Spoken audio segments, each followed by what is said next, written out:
Welcome to the first episode of Your Unanswered Questions podcast.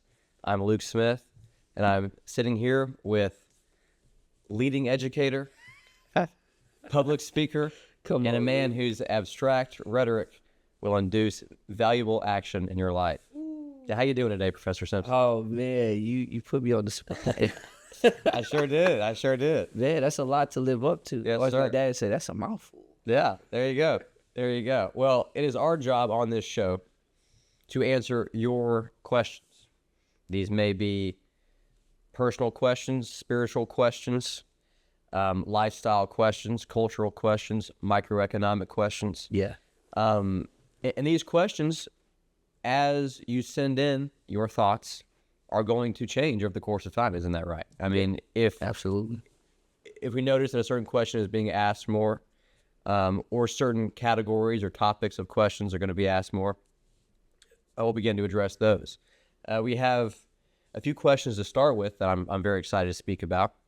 But who knows what direction this is going to take, because it is an audience-driven and audience-led podcast. Yeah, absolutely. I like that. Yeah. So, And it's a Luke-led podcast.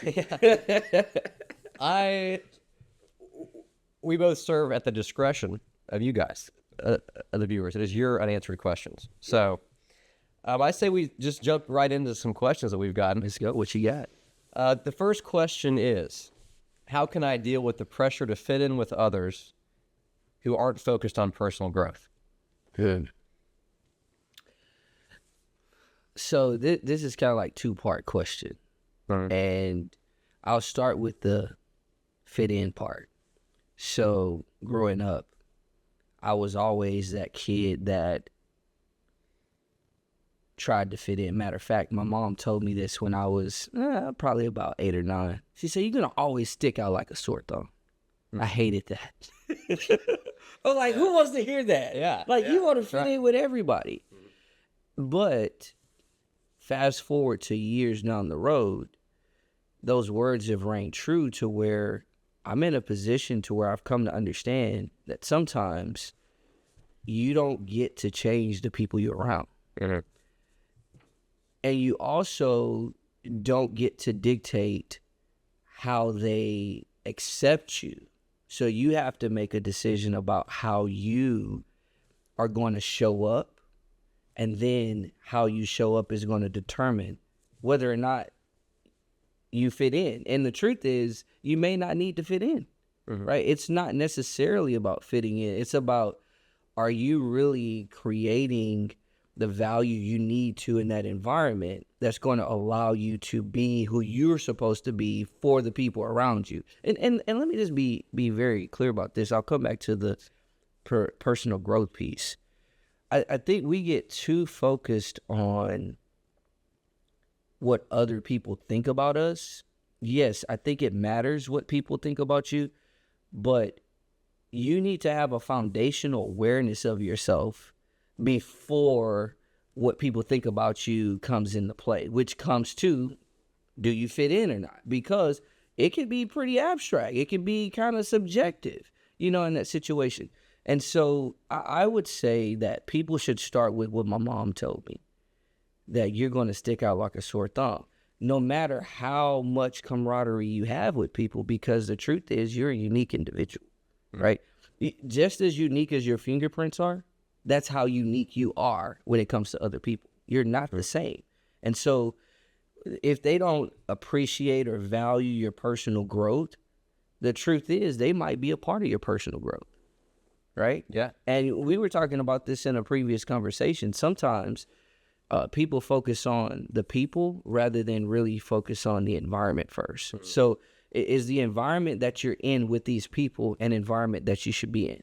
If it is, then you have to focus on, how do I develop the competencies, the characteristics, the skill sets to navigate engaging with these people based on the expectation of this environment. So does it matter if they care or not? No. The question is, what's expected of me in this environment with these people? How is it that I must show up in this environment? And if you have built relationships in this environment and assumed subsequent obligations to these people, it's very difficult to cut off these For sure. Absolutely. And so I think like you said in a previous conversation, it starts with an analysis of how did you meet these people in the first place? How did you build these relationships? How do these people become your friends? And so once you assess that, you can get a better chance of where you're at and how to propel yourself toward your own personal growth. And so whether that be if you have an obligation to serve this person or to uphold a relationship that you've built with them, how about try shifting the environment? Yeah. Because most of the time, if you're in an environment where others are pressuring you to do something that opposes personal growth, like you said, it's a problem with the environment. It's a party you don't want to be at. You're out late or something like that. Yeah. If you can keep the people, keep the relationships, keep the soul of your connection with this person, and shift the environment. That's the ideal situation, because I think a lot of people, when approaching this question, it's kind of preconceived that, okay, we're going to just end the relationship. For sure. If somebody is not helping you or not motivated to help themselves, cut them off. But that really is an unrealistic thing to do. Easier said than done.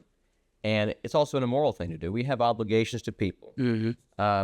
If you were to start doing something I didn't like, or act in a way that opposed your own personal growth, would it be right for me to just stop speaking to you altogether and cut you off? No, actually, this goes back to what you said about relationships. So if you've built a relationship of any value or substance, the first thing you should do is like evaluate like what's the nature and context of this relationship, because this relationship obviously has some value.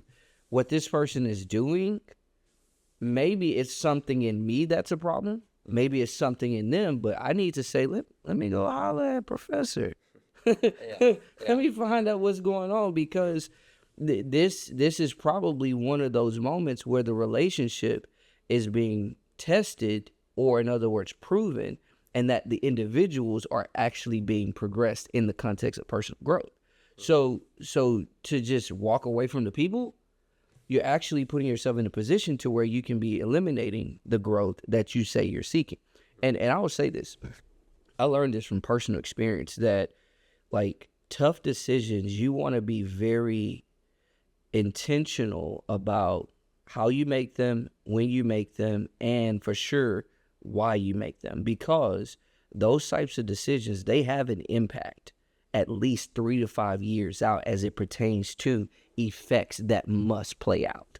So this relationship could be a valuable relationship for both of us, and if we just cut it cold turkey, not only did we potentially manipulate future growth and development for both of us, but we very likely disrupted momentum of growth and development at the same time. Mm-hmm.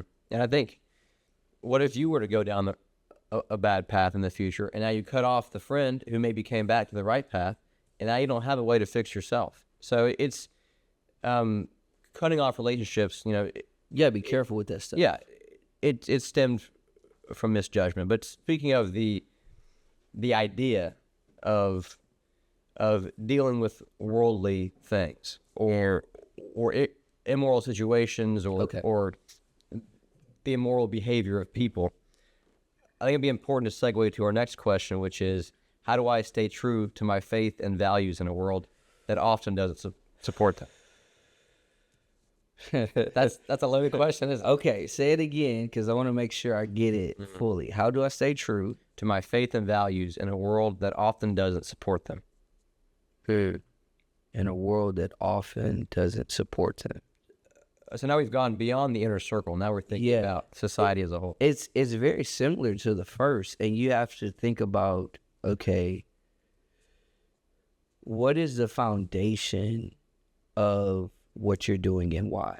And so if the world the world around you, the people around you, the systems around you do not appreciate it, does that determine that what you are doing, who you are, doesn't matter? And I think a lot of times that's how people view it. It's like, if the majority thought or the predominant thought, because in some instances it's not the majority thought. Like we have agendas these days that deal with so many different things, especially when you deal with, gender identity, sexuality, and all of that. That's not the majority. That's a prevailing idea. It's a predominant voice, right? And so just because something is a predominant voice doesn't mean that this is actually the context of a defining, right? So this comes back to something I alluded to a little bit in the previous conversation, but I'll say it differently. Your faith, your values, you have to define them and you have to set on them, right? And this is where decision comes in. So take decision, all right? A lot of people think about decision in the context of choices, right? But they're different. Choice is kind of like when we went to the restaurant over there, you had all those options in there, and, you just like, just pick whatever, right? But the decision had nothing to do with the options. The decision had everything to do with the commitment to go there, right? So decision position you to have options, or in other words, choices. That's right. Well, when it comes to decision, how you understand it is going to determine how you view that situation with your faith, your values, and then the world. Because most people look at decision on the basis of choices when it's not. And I'll give it to you this way. Ever had surgery before? I have. Okay. Yeah. All right. How was it? Was it a outpatient or was it actual invasive? I think it was invasive. Okay. Yeah. So, they had to go in. Okay. What type of cut do they make to go in? What is it called? I defer to you on that one. What is that? Incision. Yeah, okay. Yeah. Right? Okay. Most people don't think about it, right? Yeah, they don't. But think about what incision not only is, but more so what it means. Scission is the word cut. So in, of course, is in. It's telling you the direction. So an incision is a cut in. Therefore, what is decision? Is it cut out? It's a cut out or a cut away or cut from, right? But at the same token, it's like when you're cutting away from this over here, you're actually dedicating yourself to this over here. So when it comes to how the world doesn't appreciate your ideas, your perspective, your faith, your values, what you have to say is, who made the decision about those aspects? Was it the world or was it me? Yeah.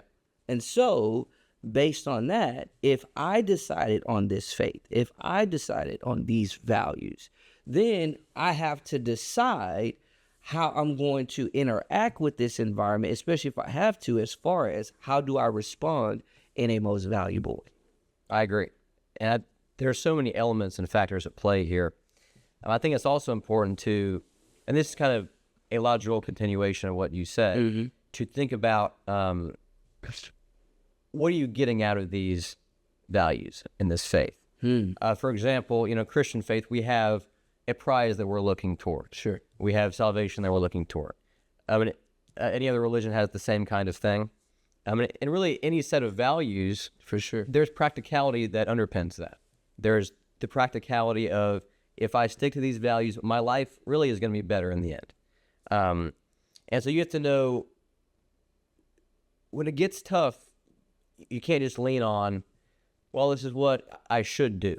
Yes. You have to know exactly why are you doing this? So I got something for you before you segue from that. Okay. So you remember in our personal finance class, I talked about the 3 C's of life, right? Yes. Contribution, compensation, consumption. Now, I'm not about to talk about that, but the biggest piece as it pertains to those 3 C's is which one you prioritize, right? So if you prioritize compensation and consumption, ultimately it's about you, what you get, what's coming into you.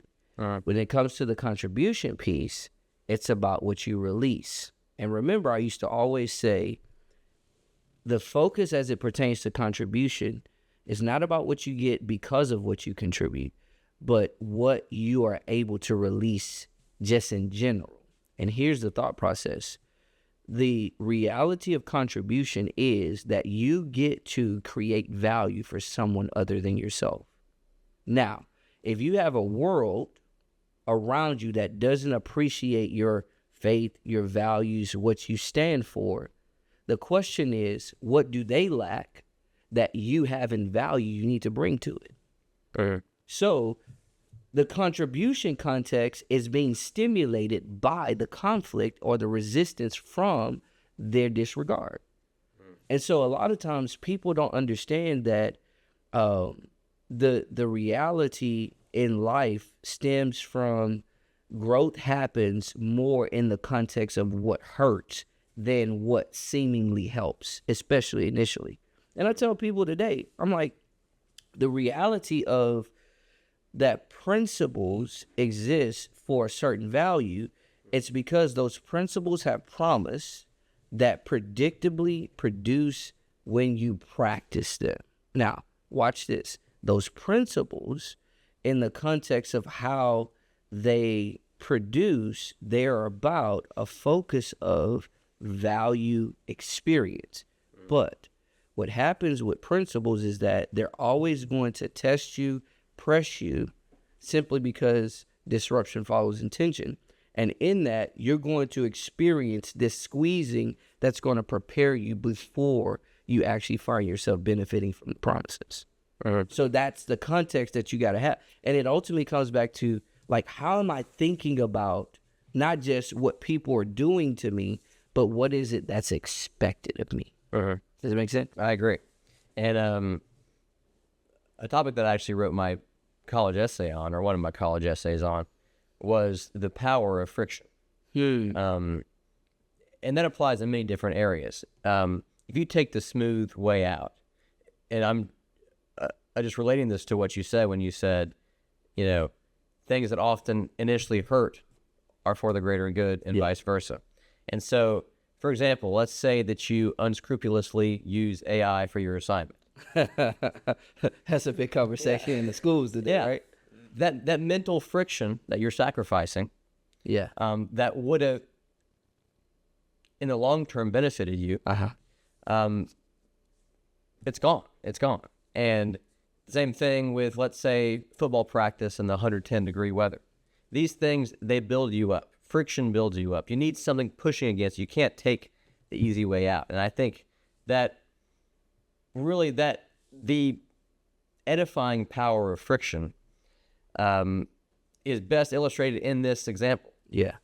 That if you have faith and values or principles of any sort in a world that doesn't support them, that's natural. That's almost beautiful in a way to be pushing against the norm, because the truth is the majority of people are going to take the easy way out, the smooth way out. So it's almost a good sign when you are opposing the majority of people in this regard.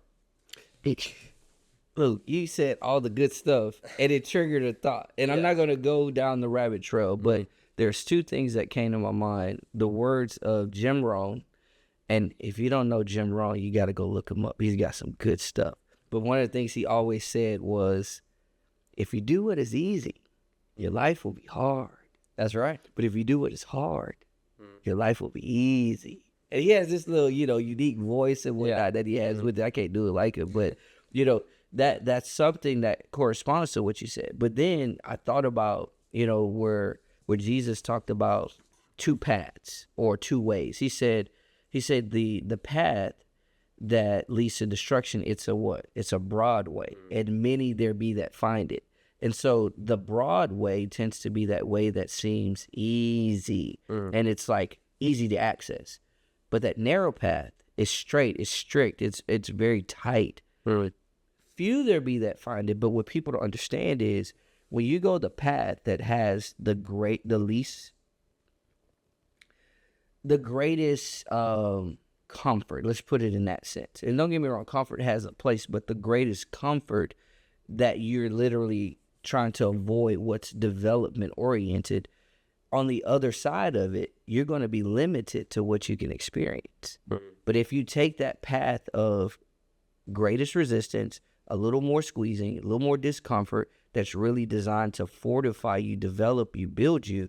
On the other side, you access an abundance. Does that make sense? Yes, sir. Yeah.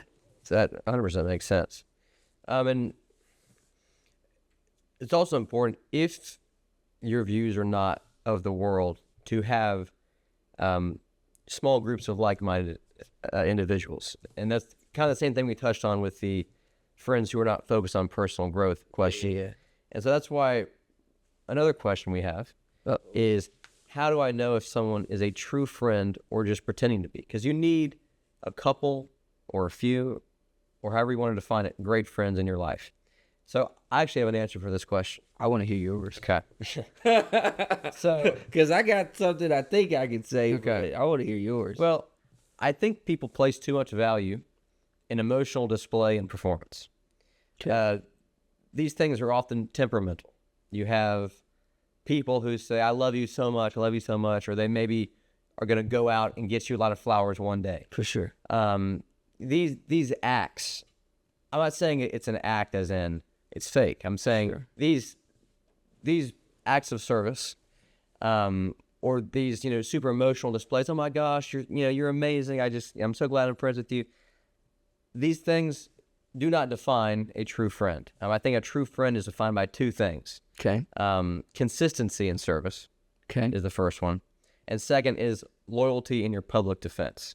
Now, that one is probably a little bit more specific, but I think they both illustrate this idea that friends need to be a smooth sailing thing. You can't have a tumultuous relationship and still consider them a true friend, in my opinion. So this is one of those questions that would require like a whole back end on its own. So, the people this is one of those, I'm gonna give you the high level, but if you want more of this, like, they're gonna have to plug into the community to get that, because like this is so I'll touch on it briefly, because I think there's like some back end context that should be established in order to even get to the point of answering the question with the answers that you have, which are, spot on, I think. First of all, you got to ask the question, how do I even identify a friend? What circumstances set up being able to establish friendship? And unfortunately, so just to give you some background, so I homeschool my daughters, right? Personally, I attended private school and public school. But today, my daughters are homeschooled. I teach in a private school and I teach in a public higher education institution. So I know like all the layers of education, okay? So I know the distinctions between all those facets. With that said, unfortunately, a question like this corresponds to the fact that people are looking at friendship from an external perspective, not an internal perspective. A public perspective and not a private perspective. And here's what I mean. Friendship, man, eyelash, that's crazy. Oof. We real people, so things happen, right? It was getting in my eye, man. It was like, Leo, stop what you're saying. That's somebody trying to enter. Okay, there you go there. So the context that most people live in today and have for a number of years is that majority of the time they spend in their day and their life is with people who are in a public context. So if you go to public school or even private school like yours, the people you spend the most time with on a daily basis are likely to be people who are your peers, right? Now watch this. Conversely, you take my daughters, they spend more time with themselves, the sisters, they spend more time together, and then they spend more time with their mother and me, and then the context that they deal with other people is metered from there. Okay, here's really what I'm getting to, and this is why I said this is one of those that goes deeper, right? Yeah. This is like an hour and a half conversation behind the scenes. The reality is most people view friendship from their everyday reality that's not constant or will not necessarily be constant. Because the moment you graduate, guess where you go? You go different places. You might not keep contact. You might not see each other for another 5 to 10 years at the reunion, all those types of things. But that family person, when you graduate, you're still there with them. Yeah. Or you move from being at home to now you move into a marriage relationship. And so the truth is, those more private, personal relationships really set the tone for those two things you just said as it pertains to how do you know who's a true friend? Because the family members, they see you in your worst. Yeah, that's right. That's right. And they have the aspect of that main one, consistency. Uh-huh. And those types of frameworks, we don't really see much of these days because those are like secondary byproduct type of realities. Because again, our context for most people is within the context of public interactions rather than private most often. I agree. That's an excellent point. Now, so that doesn't really answer the question because you answered it, but that's that back end context on the surface. that's important to have. And I'm glad you brought up family because this fits perfectly with our next question. I'm trying to think of segues here. It's like, hey, here it Just came up comes. with it right there. So this next question is quite the interesting one. Okay. It is, how do I handle my family not understanding or supporting my entrepreneurial journey? That's a biggie right there. Yeah. I had to take a deep breath because I could also cry at the same time. Yeah. Because I've walked that path. This kind of goes back to the question about your faith, your values, and the world that doesn't, see or, respect it or regard it. Mm. What decision did you make? How do you deal with it? What decision did you make? And why? Like entrepreneurship was a dynamic for my life in my early to mid 20s. And I'll just tell you, I failed a lot at it as well. Some of how I failed was because of focus on what I wanted to achieve. This is one of the reasons why I share the things that I do in the classroom. Mm-hmm. When I say, look, if you really want to see value returned in your life, you need to exhaust yourself in creating value for someone other than yourself. Now, with that in mind, those family members who do not regard your entrepreneurial focus, let it be. Now, you're going to have to learn how to navigate that. You're going to learn how to, set some boundaries. And one, what you talk to them about, how you allow them to speak to you and what you're doing. Like, you got to establish that. There may be points in time where you may have to skip out on some gatherings. Yeah. Because you may not be emotionally positioned to be able to handle that. And I'll give you a quick story real quick. So this is not an entrepreneurial related question, but it has some context. So my grandfather, my mom's father, he was my last grandparent that was living. So he was the last one to pass away. He passed away in January 22, February 22, we having services. So it's like the end of January, February 22, we having services and stuff like that. And so, we get together as cousins and stuff. We were pretty close growing up, married life and various other things, careers take you a different direction. So we hadn't got together maybe in a few months, but in this context, it was a little different because now we're reflecting on our grandfather's life, reflecting on the fact that he and our grandmother it's like a big picture at this point, right? Mm-hmm. So we're together, connecting, having a good time. And so one of my cousins, he's actually an entrepreneurial guy, all right? So that's why I say this is not entrepreneurial, but the situation can speak to the answer. So my cousin, so this one cousin, he and I growing up, we had these moments where he would like try to buck up and, be bigger than big cousin. And I would just contain myself because I wanted to put those hands on him. And I'm not talking about to pray for him. I think, right? Yeah. And so I had kind of really wanted to have that moment, but it never came. Or when it came, someone would always discourage me. So we're in this dynamic, gathering and all that kind of stuff.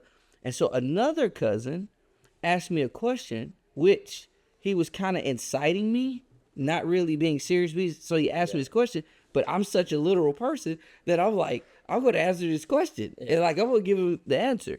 And so this cousin over here, the one that was, bucking up throughout the years, he kept interrupting me. I said, give me a second. I'm trying to answer the man's question. Okay. It get a little heated. And next thing you know, he said, man, you just need to shut up. I said, you tell me shut up one more time. I put my head in his face just like this. I said, you tell me shut up one more time. Man, I'm a knock. I forget how I said it. It got quiet. And everybody's just looking at us, and he looking like this. He said, you know what your problem is? Here's where the goodness is. This is connected with the answer. He said, you know what your problem is? He said, you're too literal. It's like, okay. So we just squashed it, all that. Here's what happened in that moment. His words forced me to evaluate two things: how I thought about myself and what it is I was presenting to others, especially to people who may have been in a different context and path of life than me. Here's what comes to the entrepreneur piece. The problem that took place in that situation was I was actually trying to talk from a context of a speaker. Because my cousin asked me a question. It's kind of like this context here. Oh, professor, I need you to give the answer. So I'm trying to give the answer. Luke's giving me the space to give it, right? Yeah. Well, I was treating that situation the same rather than understanding it's a casual conversation where everybody's talking. He wasn't really asking for me to be the platform.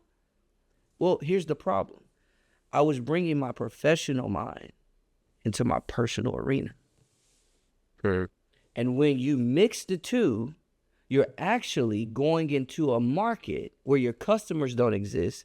And now you're creating chaos, frustration, and confusion for them, for yourself, and putting yourself in a position to where you're affecting the quality of your confidence for what you actually do. So in other words, you need to keep the personal and the professional in context and make sure you bring the right energy, mindset, and engagement to each one. If they don't respect it, that's fine. They'll actually help you grow as an entrepreneur, to be honest. Yeah. And so now, I don't worry. Man, I go around, I say, chill. Like, what's up? Yeah. I don't care if you care if I speak or share some perspective. Why? Because I got people like Luke who are over at the schools who are ready to hear what I got to say. I keep it in context. So they don't have to like that I'm an entrepreneur. There's a day coming when the fruits that produce from what I've been sowing and that's been rooting and that's been shooting are going to now be beneficial for them. But that doesn't matter right now. Keep your head down, stay focused, and watch what happens. Yeah. That's great. I think it's a very delicate line in a relationship between two. So, all right. Well, I think we've answered. Does that mean we're at the end? That means, Man, you put me to work. I know. Well, I think you very brilliantly. Don't flatter me. Well, I think you did. I think you brilliantly discussed what I wanted to, which was kind of the difference between appeasement and respectful submission. There's a way to Maybe respectful regard. Yeah, exactly. So I mean, we can't, you can't sacrifice all of your professional life to appease your extended family. If you, at the same time, you need to, respect the two arenas and the separation between those as well. So I think you I won't say brilliantly because you don't want me to flatter you. Nah, I mean, certainly. Did a very good job at explaining the difference between those. But anyway, I think that's going to do it. Any final thoughts for you, Professor Simpson? Listen, I think the biggest thing that kind of continued throughout this piece is being very clear about the decisions that you've made and then standing firm on them. Standing firm on them, yes, but understanding then how those things require that you be very intentional about how you engage with other people and other environments. And I think that was kind of like the theme throughout this. It's like, you know, the people who don't respect your personal growth, then the world around you that doesn't really regard your faith and your values, and then you got the family piece and the entrepreneurship, and there was another one in there, I can't remember what it was, but there was that theme of, like, I think it's important that people understand the power of decisiveness, and if they do, they'll be able to understand how they can really see a true value release and a value return in their life. I totally agree. That's enough of my podium. Well, I actually had some thoughts. Like, okay, I'm going to say this. That's enough of mine. I was going to use both the word decision and values. I think you really captured the theme of this episode. And so thank you guys for tuning in to the first episode of Your Unanswered Questions podcast with Professor Leo Simpson and Luke Smith as well. And please make sure to like, share, and subscribe. And if you felt any value with this episode, if you did not feel any value with this episode, go back and watch it again. And then like, share, and subscribe. And then like, share, and subscribe. This guy's a genius. Thank you guys so much for tuning in, and we'll see you next time.